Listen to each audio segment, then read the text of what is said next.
Before the Blair Witch Project, we had SNUFF, a 1976 grindhouse horror that convinced audiences its final scene was real. The brutal and sexualised on-screen murder of a young female production assistant was marketed as the bloodiest thing to happen in front of a camera, and we bought it.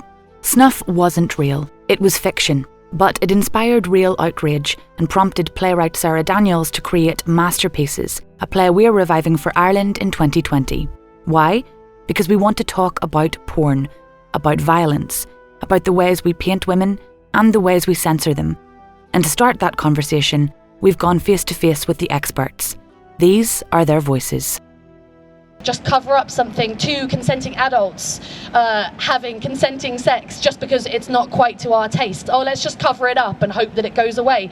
That's stupid. Can't we just promote a culture of actually educating our children, actually talking to our children and each other, and hopefully they'll grow up to understand sex and consent and enjoy sex when they're older in a responsible way. Surely that's the clever way of doing it, but anyway. I'm Michelle, I'm from County Donegal. I live in Dublin, in Dunleary. I'm the host of a podcast called Pure Filth, which is a podcast about writing.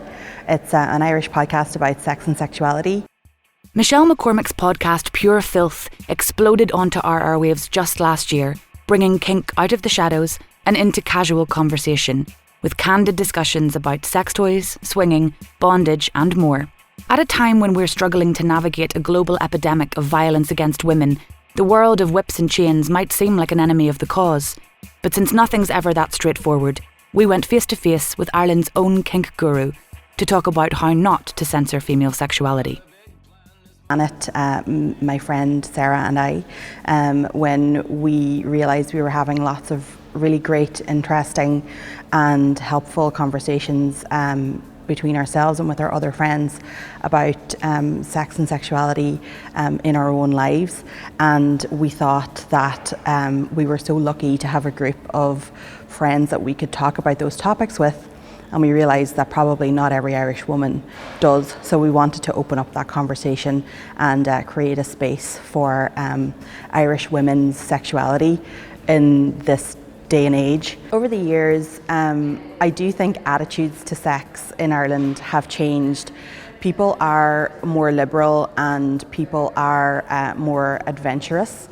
They're more promiscuous and they have much more casual sex and they settle down much later in life. But I don't think the way that we talk about sex in Ireland has changed much at all. It's still in the main a taboo topic. I know a lot of my friends, my compatriots my age who aren't involved in kink scenes or swing scenes don't speak about sex with their friends. I think anybody who is a very sexual person, especially if you're a woman, a heterosexual woman, you're the slutty friend, and certainly I was always the slutty friend, and you kind of think you're the only one, but hopefully the podcast and can help people know that you're not the only one. There's lots of us sluts out there, and feel a little bit more included and know that attitudes are changing, even if we're not talking about it.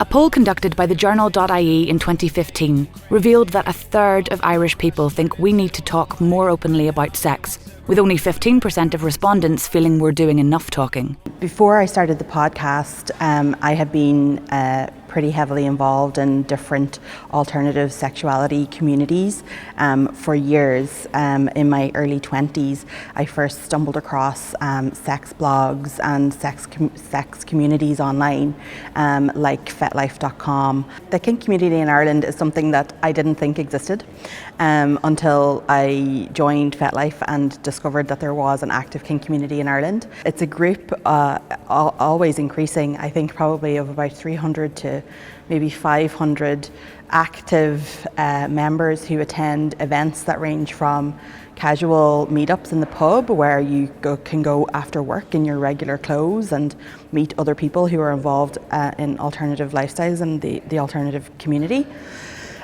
to full-blown kink events where you'll see all kinds of sexual acts It's from shibari, which is rope bondage, to impact play like spanking or flogging, and then there are some events where you can even engage in sexual acts. There's a fantastic event called the Cuddle Puddle, where everyone just goes to cuddle. There are events for people who enjoy puppy play.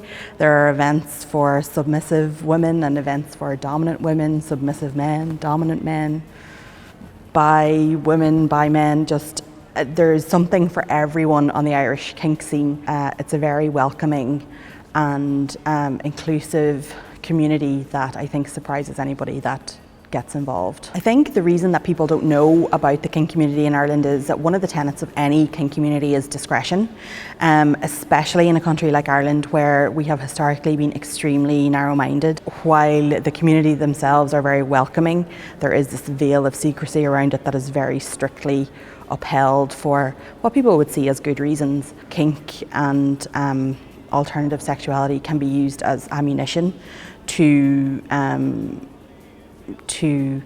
hurt people and take things away from them, which still happens to this day. So the community does its best to protect people and to keep it pretty secret.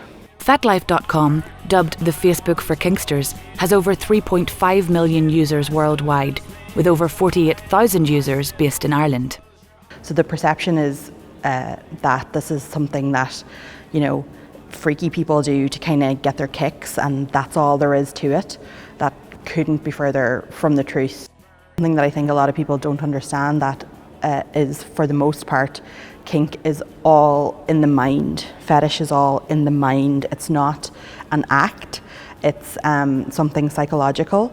It's a desire and a way of being fulfilled. And without wanting to diminish sexuality, I do think that for a lot of people, kink is part of their orientation, their sexual orientation. People don't appreciate the depth of intimacy that is the foundation of those interactions.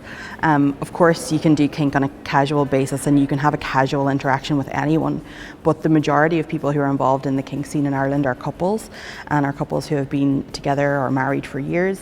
And the foundations of connection, trust and intimacy that underpin these relationships and underpin these interactions is much deeper than anybody could ever understand without being involved themselves. It's a deep-held desire for a lot of people, and people struggle with it. People struggle to find partners who can fulfill their desires, which they feel are completely part of their sexuality, and they can't and don't want to live without.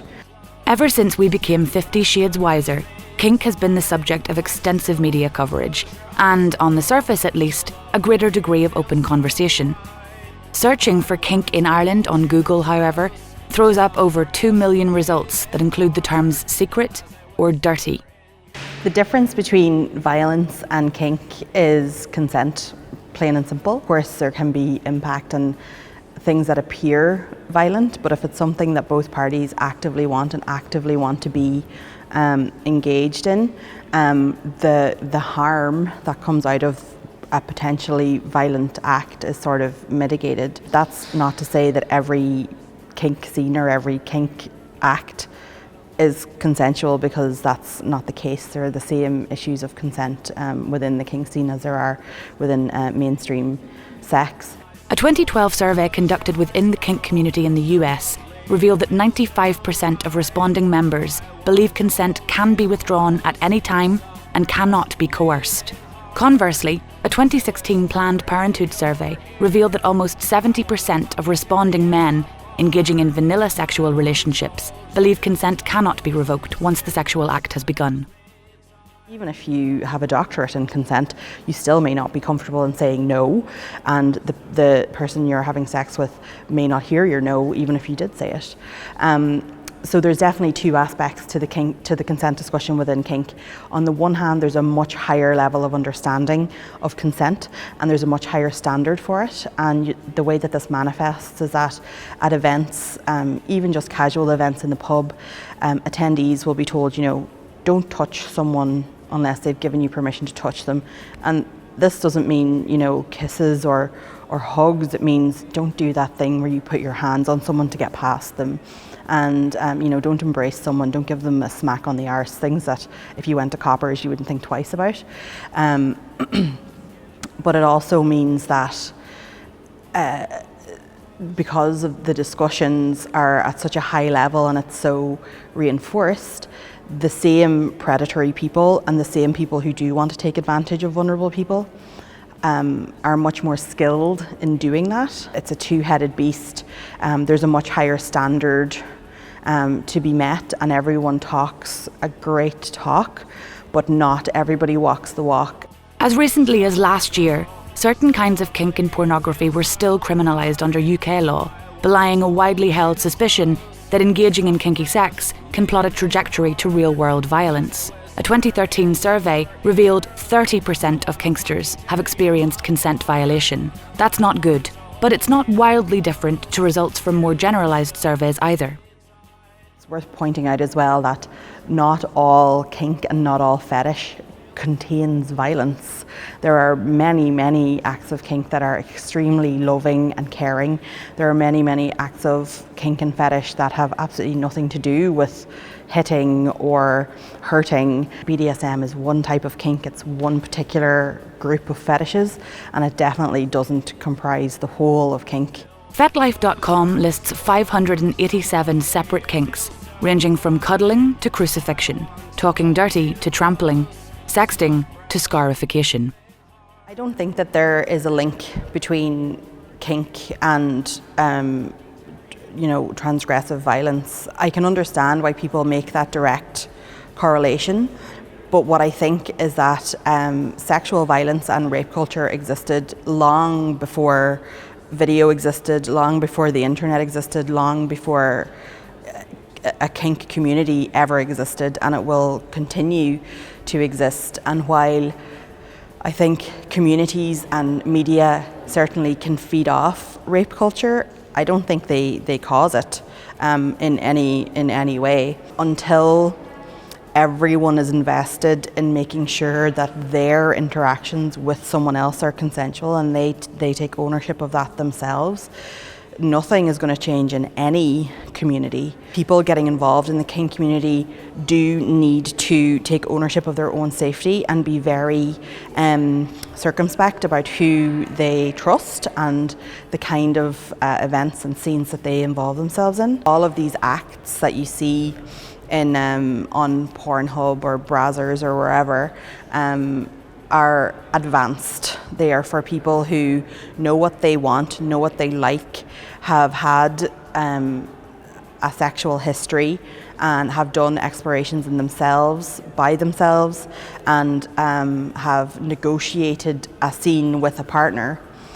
You don't get to see any of that in a porn video. You get to see 4 minutes of, someone pounding someone else, and that's it. What can be done to make the kink community a safer space is a question I think that applies to all of society. We need to do more education on a basic level about consent, and we need to hold especially heterosexual men to a higher standard when it comes to consent. I wanna fucking tear you apart. We want you to be a part of this conversation. Catch Masterpieces at Dublin's Smock Alley Theatre from March 2nd to 7th at 7:30 p.m. nightly, with a matinee performance on the 7th of March at 2 p.m. Join some of our face-to-face interviewees for a post-show discussion on the 6th or 7th of March and make your voice heard.